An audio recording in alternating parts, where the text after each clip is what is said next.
Welcome to iDream media. So ఆడపిల్లల్ని కన్న తల్లిదండ్రులు అనాథలుగా మిగిలిపోతున్నారా? వివరాలు తెలుసుకుందాం. ఈరోజు మనతో పాటు ఉన్నారు ప్రముఖ family counsellor and senior journalist Priya Chaudhary గారు. మేడం నమస్తే అండి. నమస్తే. జనరల్గా ఇద్దరు ఆడపిల్లలు ముగ్గురు ఆడపిల్లలు ఉంటే ఆ తల్లిదండ్రులు అనాథల్లాగా మిగిలిపోతున్నారు, ఆడపిల్లల దగ్గర ఉండలేకపోతున్నారు. కూతురు తప్పు కాదు కానీ అల్లుడు తప్పు అంటున్నారు. సో నిజంగానే అనాథ శరణాలయాలకి క్యూ కడుతున్నారు అంటున్నారు. ఏంటి madam? Both sides of the coin ఉందమ్మా. మీరన్నది ఒక వైపు అయితే, ఇది ఆడపిల్లల్ని కన్నందుకు వాళ్ళు అల్లుడింట్లో ఉండలేక, అల్లుడు యాక్సెప్ట్ చేయక, లేదా అల్లుడు తరపు బంధువులు యాక్సెప్ట్ చేయక, అంటే అత్తమామలు యాక్సెప్ట్ చేయక, వాళ్ళకి ఎక్కడికి వెళ్ళాలో అర్థం కాక, వృద్ధాప్యంలో వాళ్ళని చూసుకునే వాళ్ళు లేక, ఎందుకంటే మన శరీరంలో కొంత శక్తి, అంటే ఆస్తులు పాస్తులు ఉంటే ఆ దారి వేరు, ఆస్తులు ఉంటే ఇంకా హ్యాపీ, ఉన్నాయి కాబట్టి చూస్తారు, లేవు అనుకోండి వాళ్ళ పరిస్థితి వర్ణాతీతం. ఇప్పుడు తర్వాత other side of the coin ఏంటి అని అంటే, ఇవాళ ఆడపిల్లల తల్లిదండ్రులు చూస్తుంటే భయం వేస్తుంది. ఎందుకనంటే వీళ్ళు వెళ్ళిపోతే వీళ్ళకి చూసేవాళ్ళు ఎవరు లేరు అని చెప్పేసి అనే ఒక స్వార్థంతో కూడా తల్లిదండ్రులు ఆడపిల్లల్ని సరిగ్గా కాపురాలు చేసుకోకుండా పేరుకు పెళ్ళిళ్ళు చేసి తెచ్చి ఇంట్లో పెట్టుకునేటటువంటి తల్లిదండ్రుల యొక్క కౌన్సిలింగ్లు బోల్డ్ అని చూశాను నేను. Yes, it's true. మరి అంటే వాళ్ళ బిడ్డ సంసారమే కదా పాడైపోతుంది కావచ్చు, కానీ వీళ్ళ జీవితం వీళ్ళకి కావాలి కదా. అంత భయంకరమైన స్వార్థం ఉన్న తల్లిదండ్రులను కూడా ఈ మధ్య చూస్తున్నాను నేను. ఈ మధ్య గత ఒక 10 years నుంచి నేను ఆ పరిస్థితిని, ఆ వాతావరణాన్ని కూడా చాలా చూస్తున్నాను నేను. అది ఆరోగ్యకరం కాదు, ఇది ఆరోగ్యకరం కాదు. ఎందుకని అంటామేమో, పెళ్ళి అంటే 2 జీవితాల కలయిక కాదు, 2 కుటుంబాల కలయిక. ఇప్పుడు ఆడపిల్లని కన్నంత మాత్రాన ఈ ఆడపిల్ల లేకపోతే నీకు భార్య ఎక్కడిది, ఇది కాబట్టి ఇంకొక దాన్ని చేసుకుంటానని మాట్లాడతారేమో, కానీ దీన్ని ఎందుకు చేసుకున్నారు చెప్పండి. అంటే మీకు ఈమె రాసి పెట్టుంది, ఈవిడే కావాలి, లేదా ఈవిడే కుదిరింది, లేదా ఈవిడే యాక్సెప్ట్ చేసింది మిమ్మల్ని, అందుకోసమని ఏదో ఒకటి దానికి ఆశపడి మీరు ఇక్కడ చేసుకున్నారు, పెళ్లి చేసుకున్నారు. పెళ్లి చేసుకున్నప్పుడు ఈ అమ్మాయి నీ ఇంటి ఇల్లాలయ్యి నీ తల్లిదండ్రులు చూసుకోవాల్సినటువంటి బాధ్యతను మాత్రమే ఈ సమాజము శాస్త్రాలు పెట్టినయా, లేకపోతే నీకెవరినైతే అమ్మాయిని కని ఇచ్చారో ఆ కన్నటువంటి తల్లిదండ్రుల బాధ్యత ఆ అమ్మాయికి ఉండదా? మరి ఆ అమ్మాయి కూడా వాళ్ళని చూసుకోవాల్సినటువంటి అవసరం లేదా? ఇక్కడ 2 విషయాలు వస్తాయి. ఇప్పుడు అమ్మాయి సంపాదన పర్రాలైతే ఒకానొక విధంగా కొంచెం పర్వాలేదమ్మా. ఎందుకంటే తెలుసో తెలియకో కొద్దో గొప్ప తృణమో పణమో వాళ్ళ తల్లిదండ్రులకి దొంగతనంగానైనా ఇచ్చుకోవచ్చు.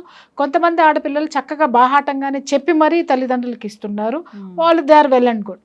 కానీ కొంతమంది ఉంటారండి నిజంగా ఎంత చులకనంటే, ఆడపిల్లల్ని కన్న తల్లిదండ్రులు అదే ఆడపిల్లల్ని కంటమే పాపమా అనిపించేస్తుంది ఒక్కొక్కసారి.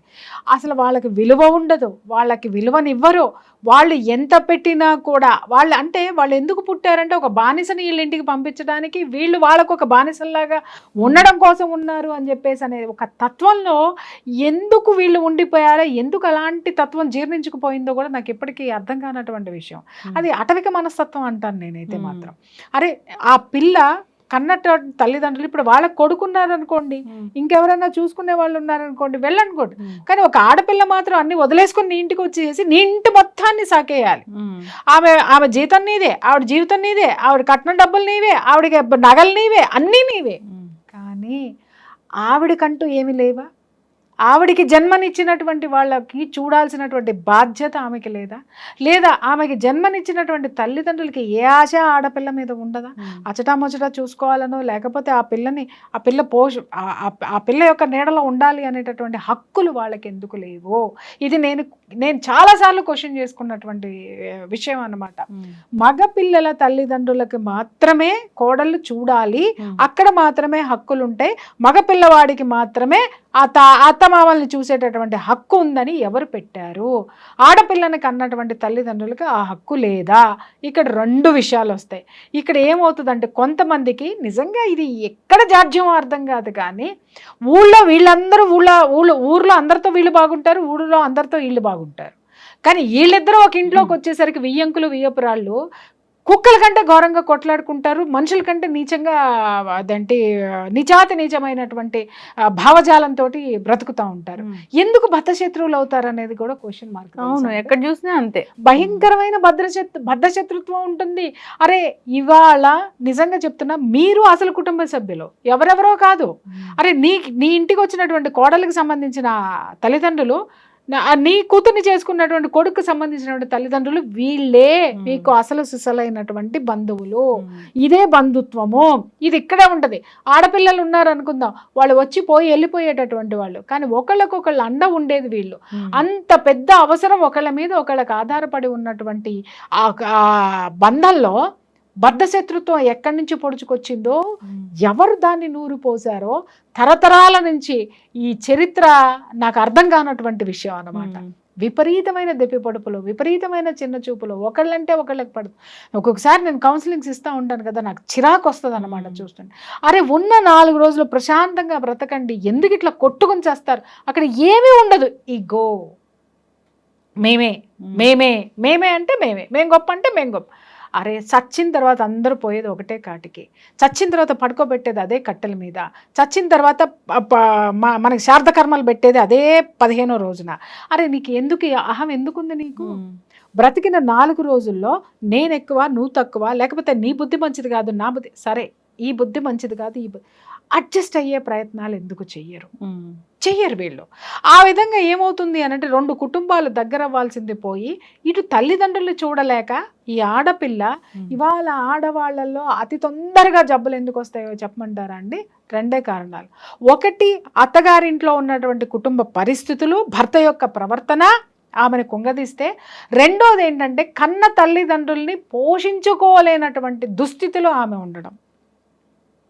జన్మనిచ్చినటువంటి తల్లిదండ్రుల్ని అనాథలుగా వదిలేసి, అరే నాకంటూ నా పిల్లలు, నా సంసారం, నా ఇది, నా ఇల్లు ఇలా చూస్తూ ఉంటారు. అదే ఈ ఆడపిల్ల, అదే ఇంట్లో ఈమెకి ఆడపిల్ల పుడితే మాత్రము అక్కడ వాతావరణం మారిపోద్ది. ఏంటి మళ్ళీ ఆ ఆడపిల్లకి అన్ని హక్కులు ఈ తల్లిదండ్రుల మీద ఉండాలని అంటారు. కానీ నీ కోసం వచ్చినటువంటి నీ భార్యకు మాత్రం తల్లిదండ్రుల మీద ఉండకూడదు, నీ కోడలకు మాత్రం తల్లిదండ్రుల మీద ఉండకూడదు. ఎక్కడో ఎలాంటి నీతి ఇది? మనిషి సృష్టించుకున్నటువంటి స్వార్థపూరితమైనటువంటి ఆలోచన మాత్రమే. మనుషులమమ్మ మనము. ఒక సంఘటితంగా మనం ఎందుకు బ్రతుకుతున్నాము అనంటే, ఒకరికొకరు తోడుగా, ఒకరికొకరు నీడగా, ఒకరికొకరు అండగా ఉండడం కోసం. అరే మన ఇద్దరం వెయ్యంకులు వెయ్యపురాళ్ళు ఇద్దరు గలక బలంగా ఉంటే వాడు సొసైటీలో ఎంత గొప్ప కుటుంబం అవుతుందో తెలుసా అమ్మ? అది ఎంత గొప్ప వాళ్ళు అవుతారో తెలుసా అమ్మ? అలాగే వాళ్ళకి ఎంత గౌరవం ఉంటుందో తెలుసా సమాజం మొత్తంలో? వాళ్ళ వృత్తిలో ఉంటది, సమాజంలో ఉంటది, ఎక్కడికెళ్ళినా ఆ క్రెడిట్ వేరే. ఆ సూత్రము ఇవాళ ఎవరికీ తెలియదా, లేకపోతే తెలిసినా పట్టించుకోరో నాకు అర్థం కానటువంటి విషయం. ఎప్పుడైనా కానీ నేను చెప్తున్నాను, మగపిల్లలకి యొక్క తల్లిదండ్రుల బాధ్యత మగపిల్లలకి ఎంత ఉందో, ఆడపిల్లలకు కూడా వాళ్ళని కన్నా తల్లిదండ్రుల మీద అంతే బాధ్యత ఉంది. ఇది ఎవరు అవునన్నా కాదన్నా కూడా ఇది 100% వాస్తవం, న్యాయం కూడా. న్యాయం, ధర్మం. అది కాకుండా వాళ్ళని అలా వదిలేస్తే అదే పాపము, అదే ఉసురు రేపొద్దున నీ ఇంట్లో ఆడపిల్ల పుడితే రేపొద్దున ఇది నీ ఇంటికి వచ్చినటువంటి అల్లుడు నువ్వే అవుతాడు. చాలా వాడు ఎందుకంటే ఆ అల్లుడిని నువ్వు మాట్లాడడానికి కూడా వీల్లేదు. నా కూతురు నా ఇంటికి ఎందుకు పంపవానంటే, నీ పెళ్ళాన్ని నువ్వు పంపావా? అరే మా అమ్మాయి నన్ను చూసుకోవాలి, లేదా కూతురు తల్లిదండ్రులు ఏదన్నా చూసిన ఏమన్నా అన్నా, అరే నా కూతురు నాకు ఇచ్చింది నీకేంటి అని అడిగితే, నీ అత్తమామల్ని నువ్వు చూసావా? ఇదే ప్రశ్నలు నువ్వు ఫేస్ చేయాల్సినటువంటి పరిస్థితి వస్తుంది. ప్రతి ఒక్కళ్ళకి కూడా ఆలోచించండి. ఏముందమ్మా, ఒక ముద్ద పెట్టి కట్టుకుంటానికి బట్టలు ఇచ్చి వాళ్ళ జీవితం వెళ్ళిపోవడానికి ఒక 10 రూపాయలు ఇస్తే నీ సొమ్ము ఏం పోతుంది? ఇప్పుడు ఎవరైతే కిడ్స్ ఉంటారో వాళ్ళు వాల్యూస్, తక్కువ వాల్యూస్తో పెరుగుతున్నారు అంటే అమ్మమ్మలు తాతమ్మలు ఇంట్లో ఉండి వాళ్ళకి గైడ్ చేయలేక. ఎందుకు అనంటే ఇవాళ వాళ్ళకి మంచి చెడులు చెప్పేవాళ్ళు ఎవరు లేరు. ఎందుకంటే పేరెంట్స్ కి తెలియదు కదా, వీళ్ళకి తెలిసిందంతా స్వార్థం. అంటే నాకు అత్తగారులు వద్దు అని ఈవిడ అనుకుంటది, ఆయన కూడా నాకు అత్తగారులు వద్దు, నా అమ్మా నాన్న ఇది కాదంది కాబట్టి దీని అమ్మా నాన్న నేను కాదంటాను అని చెప్పేసి కుక్కలు కొట్లాడుకున్నట్టు కొట్లాడేసేసుకుని మాకు అసలు ఎవరో వద్దనుకుని వీళ్ళిద్దరూ ఇంట్లో ఉంటే సమాజం ఏంటో వీళ్ళకి తెలియలేదు కాబట్టి వీళ్ళు ఇలా చచ్చారు. అలాగే వీళ్ళు ఇలా ఉండడం వల్ల ఈ జాడ్యాన్ని పిల్లలకు కూడా చెప్పడం వల్ల ఏమవుతుంది అని అంటే, పెద్దవాళ్ళు ఉండడం వల్ల ఏమవుతుంది అంటేనమ్మా, పిల్లలకి ప్రేమ దక్కుతుంది, ఓదార్పు దక్కుతుంది, బలం పెరుగుతుంది. ఇంకొక విషయం ఏంటంటే, మోటివేషన్ ఎవరో కాదు. ఒకప్పుడు నీకు నాకు మోటివేషను. ఇప్పుడు అమ్మ తిట్టినా, నాన్న అరిచినా, ఎవరన్నా అరిచినా మనల్ని దగ్గర తీసుకునేది ఎవరో, మన అమ్మమ్మో తాతయ్యో లేకపోతే నానమ్మో తాతయ్యో దగ్గర తీసుకునేవాళ్ళు. దగ్గరికి తీసుకొని మంచి మాటలు చెప్పేవాళ్ళు, లేకపోతే మన ముందు వాళ్ళని కోప్పడి తర్వాత తల్లిదండ్రుల యొక్క గొప్పతనం చెప్పేవాళ్ళు, తర్వాత మనకు కూడా బుద్ధి చెప్పేవాళ్ళు, నువ్వు అట్లా చేయకూడదమ్మా, అలా ఉండకూడదు. ఈ ప్రేమగా చెప్పేసరికి ఈ పిల్లల మనస్తత్వం ఏమయ్యేదంటే, వీళ్ళ కోసమన్నా నేను మారాలి, వీళ్ళు నాకు ఇంత ప్రేమనిస్తున్నారు కాబట్టి వీళ్ళు చెప్పినట్టు నేను వినాలి అని వాళ్ళు మంచి చెడులు నేర్చుకునేటటువంటి అవకాశం ఉండేది. భావోద్వేగాలు అదుపులో ఉండేటివి, సక్రమమైనటువంటి మార్గంలో ఈ పెద్దవాళ్ళు పెట్టేవాళ్ళు. ఎందుకంటే వాళ్ళు ఎంతో జీవితం చూసొచ్చారు, ఎన్నో బంధాలు విడిపోయినవి చూశారు, కలిసినవి చూశారు, కొట్లాడుకున్నవి చూశారు, బాధలు చూశారు, సంతోషం చూశారు. ఎనర్జీని వాళ్ళు చూడనటువంటిది ఉండదు. వాళ్ళ యొక్క ఎక్స్పీరియన్స్ మొత్తాన్ని ఎక్కడ తగ్గాలి, ఎక్కడ పెరగాలి, ఎక్కడ నెగ్గాలి, ఎక్కడ ఓడిపోవాలి, ఏ విషయంలో పట్టుకోవాలి, పట్టు విడుపులు ఎక్కడ ఉండాలి అనేది చిన్నప్పటి నుంచి వీళ్ళకి ఒక అద్భుతమైనటువంటి స్కూల్ ఉండేది. ఆ పిల్లలు అలా పెరిగారు కాబట్టే మన మదర్స్ వరకు కూడా కుటుంబాలన్నీ కూడా ఒక సక్రమమైనటువంటి సర్దుబాటుతనంతో కొంత ప్రశాంతతగా నడిచినాయి. ఇవాళ ఎందుకు కొట్టుకు చస్తున్నారు అని అంటే, ఎప్పుడైతే ఈ 90s నుంచి ఒక జనరేషన్ స్టార్ట్ అయిందో, ఆ అత్తగారులొద్దు, మా అంగారులొద్దు అని ఈ అమ్మ, ఆయన గారు వచ్చి నీ పుట్టింటిని చూడొద్దు, నువ్వొద్దు అని వీళ్ళు. నిజంగా చెప్తున్నాను కదా, మనం పెట్టుకున్నది కుటుంబం అనేటటువంటి కింద రాస్తాం మనం శుభలేఖలో, బంధుమిత్ర సపరివార సమేతంగా అంటాం. అసలు ఎవడు బంధువులు? నీ సొంతాలనే నీ యొక్క వియ్యపురాలని వియ్యంకుంటే నువ్వు గౌరవించలేని దానివి, లేనివాడివి. నీ బంధుమిత్రులు ఎక్కడ ఏడ్చారు నీకు? అది నువ్వు రాసినప్పుడు వీళ్ళని బంధువులుగా చేసుకోలేనాడు, ఇంకెవడో బంధువులు నీ దగ్గరకు వచ్చి నిన్ను అప్రిషియేట్ చేస్తారని ఎట్లా ఊహిస్తావు నువ్వు? ఇలాంటి విషయాలు మనల్ని కాదమ్మా, మనం చేసేటటువంటి ప్రతి చర్య కూడా ప్రపంచం గమనిస్తుంది, సమాజం గమనిస్తుంది, అన్నిటికీ మించి పైన ఒకడు గమనిస్తాడు. ఈరోజు మనం ఏమిచ్చామో తిరిగి అదే వస్తుంది. కాబట్టి ఒక సామెత ఉందన్నమాట, ఆడపిల్లల్ని కనాలి అనంటే ఆడపిల్లగా పుట్టడం కంటే అడవిలో మానై పుట్టడం బెటర్ అని చెప్పేసి అని ఒక నానుడి ఉంది. అంటే కారణం ఏంటి? అడవిలో మానుకి వాల్యూ ఉండదు, అది పెరిగి ఎంత పెద్దదైనా ఎంత ఇది చేసినా దాని విలువ ఉండదు. అలాగే ఇక్కడ కూడా ఆడపిల్ల ఎంత గొప్పగా అత్తగారింటిని తీర్చిదిద్దినా కూడా ఆమెకి కాంప్లిమెంట్స్ ఉండవు, ఆమెకి ఒక సపోర్ట్ ఉండదు, ఆమెకు ఒక ఇల్లు ఉండదు, పాడు ఉండదు, ఏమీ ఉండదు, తన అనేటటువంటిది ఏది ఉండదన్నమాట. కోల్పోయినటువంటి పరిస్థితి. ఇక ఆడపిల్లల కన్నా తల్లిదండ్రులు అయితే చెప్పనే అక్కర్లేదు. వాళ్ళకు ఉన్నది మొత్తం, వాళ్ళు పుట్టింది మొదలు ఆడపిల్లకి పెళ్లి చేసి పంపించేదాకా ప్రతి క్షణం కష్టపడతారు, ప్రతి రూపాయి ఖర్చు పెడతారు. ఆ అమ్మాయి చదువులకే ఖర్చు పెడతారు, తిరిగి మిగిలిందంతా కూడా అత్తగారింటికి పంపిస్తారు. పంపించిన తర్వాత వీళ్ళు ఉత్త చేతులతో నిలబడడం అంటే అది ఎంతటి శిక్ష చెప్పమ్మా. అలాంటి వాళ్ళని ఎందుకు అత్తింటి తరపు వాళ్ళు, మెట్టినింటి తరపు వాళ్ళు కనీసం అర్థం చేసుకొని వాళ్ళని ఎందుకు దగ్గరికి దగ్గరికి తీసే వాళ్ళని నేను చాలా హ్యాట్స్ ఆఫ్ అండి. నేను వాళ్ళని అనట్లేదు, శత్రువులుగా చూసి, పనికి రాకుండా చూసి, చిన్న చూపు చూసి వాళ్ళు ఎలా బ్రతకాలో అర్థం కాక, ఇక్కడ చూస్తేనేమో కూతురు చాలా గొప్పింటి కూతురు చాలా అద్భుతంగా బ్రతుకుతూ ఉంటుంది, కానీ వీళ్ళు చూస్తే కూలి పనులకు వెళ్ళేటటువంటి సిచ్యుయేషన్, లేదా డౌన్ టు ఎర్త్ బతికేటటువంటి సిచ్యుయేషన్లో ఉన్నటువంటి కాపురాలు మనం ఎన్నో చూస్తూ ఉంటాం. కారణం ఏంటంటే వీళ్ళు వాళ్ళకి సపోర్ట్ ఇవ్వకపోవడం, వీళ్ళకి ఎంత డబ్బు.